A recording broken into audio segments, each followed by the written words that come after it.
Ce que je vous propose, c'est que toutes et tous ensemble ce soir, on fasse un petit peu de cuisine. Qu'on tente de fabriquer un petit univers. Vous savez faire un gâteau? Bon, ben vous saurez faire un univers. Je vous préviens, faut pas être trop pressé, hein. Ça va? Vous avez rien à faire demain? Non mais parce que ça va durer 13,8 milliards d'années.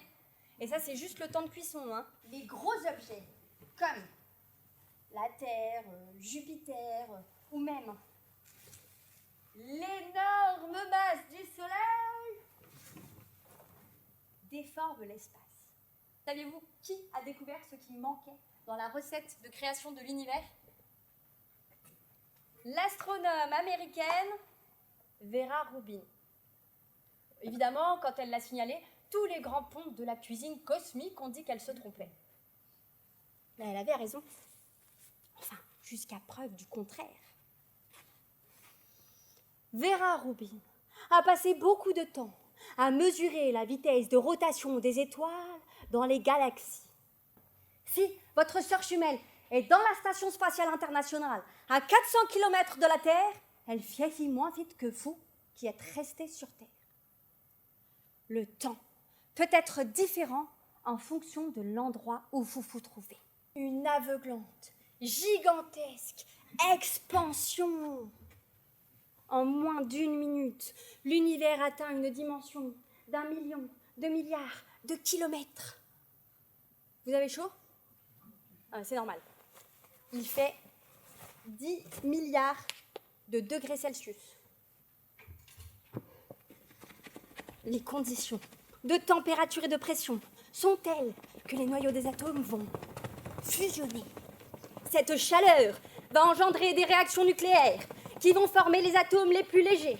D'abord l'hydrogène, puis l'hélium, un tout petit peu de lithium. C'est la nucléosynthèse primordiale. Le reste des atomes, comme l'oxygène, le fer, le carbone, sera créé bien plus tard, des millions d'années plus tard, au cœur des étoiles en fusion. Et quand ces étoiles auront brûlé tout leur hélium, elles vont exploser. On appelle ça des supernovas. Et c'est là que se forment des noyaux d'atomes bien plus lourds, comme l'or et le plomb. Il existe dans le cosmos d'anciennes étoiles qui se sont effondrées sur elles-mêmes sous le poids de leur propre gravité, devenant ainsi des trous noirs. Il y en aurait plusieurs centaines de millions par galaxie.